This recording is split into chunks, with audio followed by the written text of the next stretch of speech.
கடலோரம் வாங்கிய காற்று குளிராக இருந்தது என்று. அப்பாடா. தீமானகி அவர்கள் கையால் அந்த விருது வாங்கியிருக்கீங்க. அவர் மேடையில நிக்கும் போது அவரிடம் சொல்ல தமிழ் சொந்தங்கள் கிட்ட நீங்க சொல்லணும்னு ஆசைப்படுற விஷயங்கள் இப்ப சொல்லலாம். சூப்பர். சத்துணவு மாதிரியான ஸ்கீம்ஸ்ல நிறைய குறைகள் இருக்கலாம். குறைகள் இருந்தா குறைகள் நிச்சயமா சரி செய்யப்படணும். அதுக்காக ஒரு ஸ்கீமையே மோசம்னு சொல்றது மூலமா நீங்க இவங்க எல்லார் வயதையும் பட்னியாக்க பாக்குறீங்க.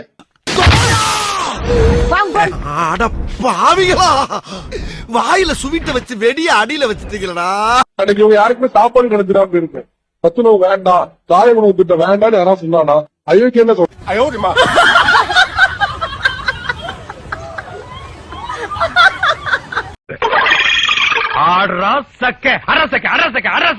அதனால மாப்பு இத்தோட உங்க ரீல் ஸ்டாப்.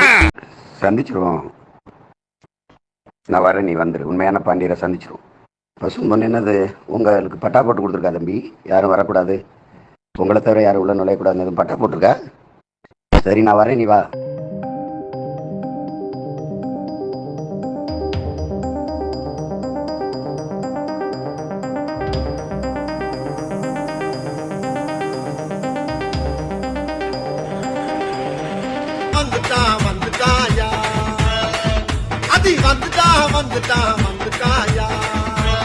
மாட்டு மூத்திரத்தை குடிக்கிறாங்க.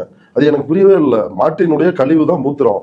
மாட்டு மூத்திரத்தை இந்தியாவில் மட்டும்தான் ஒரு பிரிவினர் மட்டும்தான் நார்த் இந்தியாவில் போகும்போது மாட்டு கறியும் மாட்டு கொழுப்பும் சாப்பிடுறாங்க. அது வேற வாய், இது நாரவாய். ஆச்சாக்கத பெருமாளே நேரா வந்த பாரு. தரிசனம் பண்ணிட்டியா? என்ன கூட்டம் திரிய தரிசனம் பாஸ். இந்தாங்க பாஸ் கொண்டா. டேய் என்னடா இது? திருப்பதி லட்டுக்கு பதிலா ஜிலேபிய பிரசாதமா கொண்டு வந்திருக்கிற. இப்ப நாட்டுல என்ன பிரச்சனை? லட்டுல மாட்டு கொழுப்பு தடவிட்டானா? என்கிட்ட கேட்டாங்க, சாப்பிட்டவன் யாரும் ஜாகலையில விடுப்பா. வெளியே பேசுறீங்க. கண்ணா லட்டு திங்க ஆசையா, கண்ணா 2 லட்டு திங்க ஆசையா. எனக்கு மாட்டு கொழுப்பு இருந்தாலும் சரி, அதுல ஒண்ணுமே இல்லாம இருந்தாலும் சரி, எனக்கு லட்டு இருந்தா போதும். அது எப்படி இருந்தாலும் சாப்பிடுவேன், எனக்கு பிரச்சனை கிடையாது. లడ్డు కావాలా నాయన? ఇప్పుడు లడ్డు గురించి మాట్లాడకూడదు. సెన్సిటివ్ టాపిక్, మనకు వద్దు అది. உங்களுக்கு சீமே தெரியாதா? என்னடா திருப்பதில லட்டுக்கு பதிலா ஜிலேபி தான் கொடுக்குறாங்க. எதுக்காக? அதாவது அவங்க பட்ஜெட்ல இருந்து இடிக்குதா, லட்டுக்கு பதிலா ஜிலேபி கொடுங்கன்னு சந்திரபாபு நாயுடு தான் சட்டம் போட்டிருக்காரு. మోతీచూర్ లడ్డు తెప్పిస్తాం మేము మీకోసం. லட்டு వద్దు, ఇప్పుడు వద్దు. సరే ఓకే, నెక్స్ట్ మీమ్. அப்போ சிறுத்தை படத்தை வச்சு மீம் டிஸ்ப்ளே பண்ண கார்த்தி லட்டு பத்தி இப்ப பேச வேணாம், இப்போ இது சென்சிட்டிவ் டாபிக் அப்படின்னு சிரிச்சுட்டே சொல்லியிருக்காரு. మీరు లడ్డు మీద జోక్లు వేస్తున్నారు. నేను ఒక సినిమా ఫంక్షన్ లో కూడా చూశాను. Laddu is a sensitive issue అని. தண்ணி கருத்திருச்சு, அவள சத்தம் கேட்டிருச்சு. நடிகர் கார்த்தியை மிரட்டினாங்க, இப்போ பரிதாபங்களை மிரட்டுறாங்க. இது பார்ப்பன விழுமியங்கள் அடிப்படையில் அவங்க சொல்றதுதான். அதன் மேல எந்த கேள்வியும் கேட்க கூடாது. இவர் பெரிய பிஸ்தா, பாதாம் பருப்பு, முந்திரி கொட்டை, வெள்ளரி விதை, நாய. லட்டு பரிதாபங்கள் அப்படின்ற ஒரு வீடியோ உடனடியாக பாஜகவினர் வெளிப்படையாக மிரட்டுறாங்க. சொன்னாக்க உங்களை தூக்கி உள்ள வச்சிருவேன், தொலைச்சிருவேன். திருப்பதி லட்டில் மாட்டு கொழுப்போ பன்றி கொழுப்போ கலக்கப்பட்டது உண்மையா பொய்யா? டபுள் டக்க நாராயணா பல்லே ஆலியா நீ. பவன் கல்யாண் பேசுனதுக்கு அவங்க ஏன் அவர் வருத்தம் தெரிவிக்க வேண்டியிருந்துச்சு? உண்மையில அங்க நடந்தது என்ன தெரியுமா? அவர் சீரியஸா தான் சொன்னார். இது ஒரு சென்சிட்டிவான இஷ்யூ, நான் கருத்து சொல்ல விரும்பல. ఇప్పుడు లడ్డు గురించి మాట్లాడకూడదు, సెన్సిటివ్ టాపిక్. இத சொன்ன உடனே எல்லாரும் சிரிக்கிறாங்க. மக்கள் மத்தியில அதுக்கு இருக்கிற மதிப்பு அவ்வளவுதான். இப்ப இந்த பார்ப்பன கூட்டத்தை பார்த்து மக்கள் சிரிக்கிறத அவங்க டென்ஷன் ஆகுது. ஆமா சொன்னாக்கல போதிரி பாத்து உன்னால நான் ரொம்ப சாதாரணமா இருக்கேன். நடிகர் சூர்யாவும் நடிகர் கார்த்தியும் வெளிப்படையாக மன்னிப்பு கேட்கிறார்கள். இப்படி ஒரு தென் மாநிலத்தில் மிகப்பெரிய ஒரு பிரச்சனையாக இந்த லட்டு பிரச்சனை உருவெடுத்திருக்கிறது. உடனடியாக பாஜகவினர் பார்ப்பனர்கள் வெளிப்படையாக மிரட்டுறாங்க. இதுக்காக நீ ஜெயிலுக்கு போற என்னம்மா? இதே திமுக ஆட்சி இருக்கும்னு நினைக்காத, அடுத்த ஆட்சி மாறினா உனக்கு ஜெயில் தான் அப்படின்னு வெளிப்படையாக மிரட்டல் விடுக்கிறார்கள். எனக்கு வருத்தம்ப்பா, எனக்கு ரொம்ப வருத்தம். இத்தனை நாள் என் கூட பழகிட்டு இப்படி பண்றீங்க, அசிங்கமா இருக்குடா.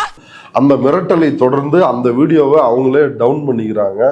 இது சமூக வலைதளத்தில் இருந்ததையும் கம்ப்ளைண்ட் பண்ணி காப்பிரைட் அடிச்சு அதையும் வந்து டவுன் பண்ணிட்டாங்க. டபுள் டக்க நாராயணா பல்லே ஆலியா நீ. இந்த விவகாரத்தை, இந்த சம்பவத்தை நீங்க எப்படி பாக்குறீங்க? அதாவது இந்த லட்டு பிரச்சனை என்பது பக்தர்களுடைய மனதை புண்படுத்தக்கூடிய ஒரு விஷயம். என்ன கருமமோ. பார்ப்பன விழுமியங்கள் அடிப்படையில் அவங்க சொல்றதுதான். ஒரே குஷ்டமப்பா. குஷ்டமா? இது கஷ்டமப்பா. அதன் மேல எந்த கேள்வியும் கேட்கக்கூடாது, விமர்சனம் பண்ணக்கூடாது, அறிவியல் பூர்வமா ஏதாவது ஒரு கருத்து சொல்ல கூடாது. என் லைன்ல ரொம்ப நீ கிராஸ் பண்ற, நான் ரொம்ப மோசமானவன், கெட்டவன் சொன்னாக்க உங்களை தூக்கி உள்ள வச்சிருவேன், தொலைச்சிருவேன். இப்ப பவன் கல்யாண் பேசுனதுக்கு அவங்க ஏன் அவர் வருத்தம் தெரிவிக்க வேண்டியிருந்துச்சு? இல்லைன்னாக்கா தெலுங்குல படம் வராது, கலைத்தனம் பண்ணலாம், ஓடாது அப்படின்னு. கதை இப்படி போகுதா? உண்மையில அங்க நடந்தது என்ன தெரியுமா? அவர் சீரியஸா தான் சொன்னார், இது ஒரு சென்டிமெண்டலான இஷ்யூ, சென்சிட்டிவான இஷ்யூ, நான் கருத்து சொல்ல விரும்பலன்றாரு. கொஞ்சம் ஓவரா தான் போய்கிட்டு இருக்கோமோ, போவோம் என்ன பண்ணிடுவானுங்க. இதை சொன்ன உடனே எல்லாரும் சிரிக்கிறாங்க. மக்கள் மத்தியில் அதுக்கு இருக்கிற மதிப்பு வந்து அவ்வளவுதான், காமெடி தான் அதுக்கு மதிப்பு. அதாவது வாய்க்கு வந்தபடி எல்லாம் பேசப்படாது, எதா இருந்தாலும் நியாயமா பேசணுமா இல்லையா? அதை பார்க்கும்போது இப்போ பரிதாபங்கள் போட்டாக்கா மக்கள் சிரிக்கிறாங்க. இப்போ இந்த பார்ப்பன கூட்டத்தை பார்த்து மக்கள் சிரிக்கிறது அவனுக்கு டென்ஷன் ஆகுது. நான் நல்லா பண்றனோ இல்லையோ, ஆனா நீ நல்லா பண்ற. நான்வெஜ்ன்றதை இழிவா எப்படி பார்க்குறேன்? அதுவும் ஒரு உணவு இருந்தால் தான் என்ன, இருந்துட்டு போட்டுமே, அது பிடிக்கிறவன் சாப்பிட்டு போறான், இவ்வளவுதானே மேட்ரு. அப்படி பச்சையா சொல்ல முடியாது, ஒரு யூகமா சொல்லலாம். அதில் சொல்ல வர விஷயம் அதானே, அதுதான் அவங்களுக்கு பிரச்சனையா இருக்குது. அப்போ இதுல மாட்டு கொழுப்பு இருந்து அதை நான் சாப்பிட்டேனா அப்படின்றது இவங்க பிரச்சனை. ரங்கராஜ் பாண்டே இருக்கவே இருக்காது, கலந்துருக்காது. இப்ப என்ன குடல்ல இருந்து வெளியே எடுக்க முடியாத என்ன ஒரு புத்திசாலித்தனம். இப்போ லட்டு மேல நேத்து வந்து அதுக்கு சுத்திகரிப்பு புரோட்சனம் செய்யறாங்க. இதை வச்சு மாட்டு மூத்திரம், மாட்டு சாணி, அப்புறம் பால், தயிர், பஞ்சகவியன்றாங்கல்ல, அதை வந்து அது மேல தெளிக்கிறாங்க.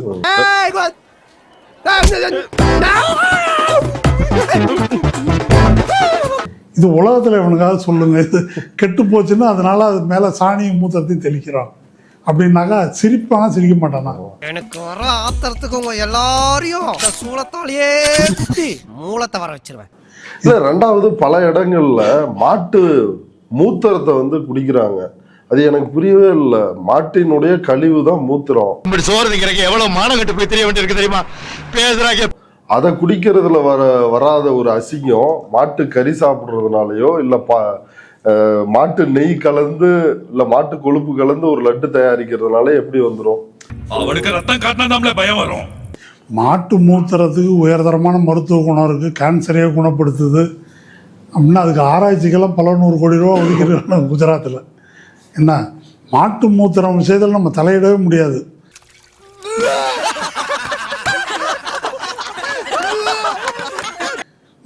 மாட்டு மூத்திரத்தை பத்தி பேசுனா அதே மாதிரி கேஸ் போடுவாங்க, இந்துக்களுடைய உணர்வை புண்படுத்திட்டீங்க அப்படின்னு. அதனால இது ஒரு காமன் சென்ஸ் கேள்வி நீங்க கேட்கறது. அசிங்கமா கேட்பேன், ரொம்ப பச்சையா இருக்கும். மாட்டு மூத்திரம் ஓகே, மாட்டு கொழுப்பு தப்பா அப்படின்றது ஒரு காமன் சென்ஸ் கேள்வி. புரியுதா? மாட்டு கொழுப்பு உலகம் போல சாப்பிட்றாங்களா, அதுக்கு என்ன செய்யறது? மாட்டு மூத்திரத்தை இந்தியாவில் மட்டும்தான் ஒரு பிரிவினர் மட்டும்தான், நார்த் இந்தியாவில். உலகம் முழுவதும் மாட்டுக்கறியும் மாட்டு கொழுப்பும் சாப்பிட்றாங்க. அது வேற வாயி, இது நார வாயி. இதெல்லாம் அறிவுக்கு உகந்த கேள்விகள்.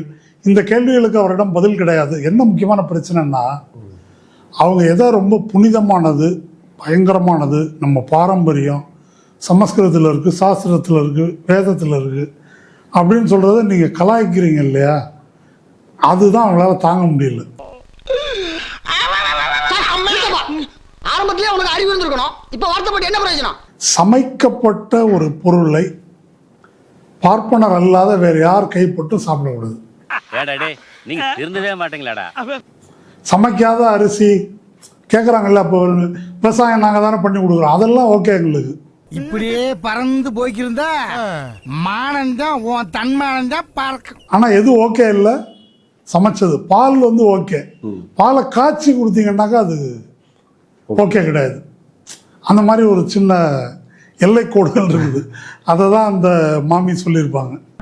ஐயோ ஐயோ, அட தற்கூரி நாயங்களா, ஏன்டா இந்த மாதிரி அநியாயம் பண்றீங்க? ரங்கராஜன் நரசிம்மன் ஒருத்தர் இருக்கிறாருல்ல, ஆமா, ஸ்ரீரங்கத்துல இருந்து தீவிர வைஷ்ணவர், அது வந்து ஸ்வீட் ஸ்டால்னு சொல்லிட்டாரு.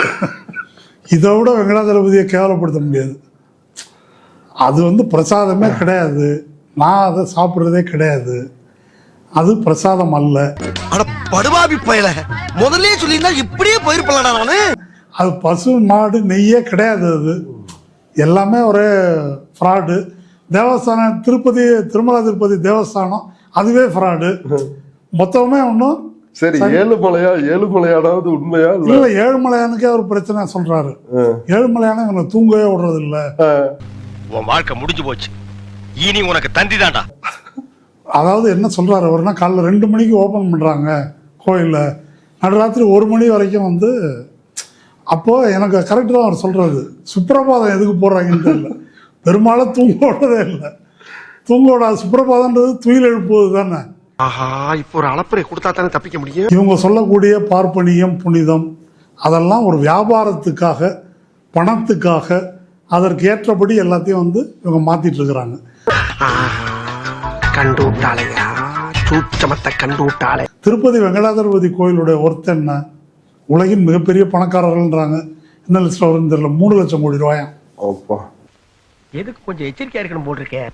சொத்து மொத்தம் அதனுடைய வேல்யூ. ஆமா, லட்டு வருஷத்துக்கு 500 கோடிக்கு விற்கிறாங்க.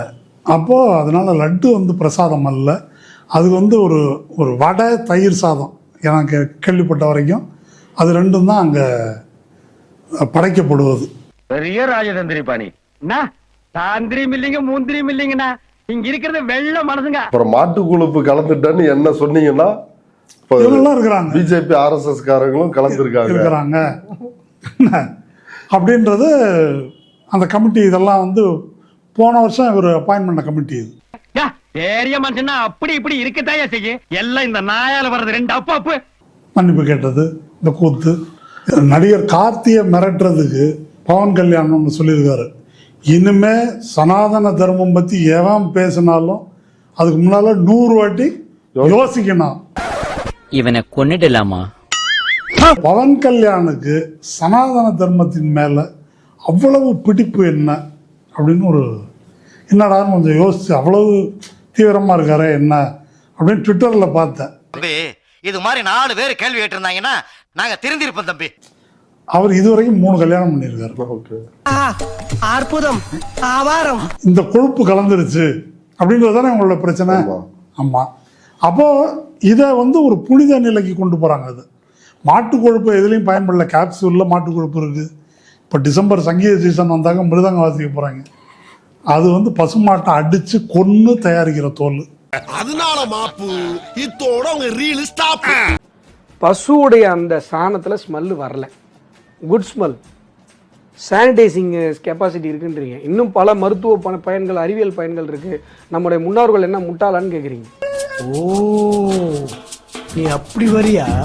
அப்போ பசு சாப்பிடுகிற, மாடு சாப்பிடுகிற அந்த ஃபுட்டில் இருக்கிற விஷயங்கள், கெட்ட விஷயங்கள் மலம் வழியாக, மற்ற எல்லா மிருகங்களையும் போல மலம் வழியாக வெளியேறவில்லைன்னு சொன்னா, அந்த ஃபுட்டில் இருக்கிற கெட்ட விஷயம், பாய்சனஸான விஷயம் எங்க போய் சேரும்? சொல்றேன்.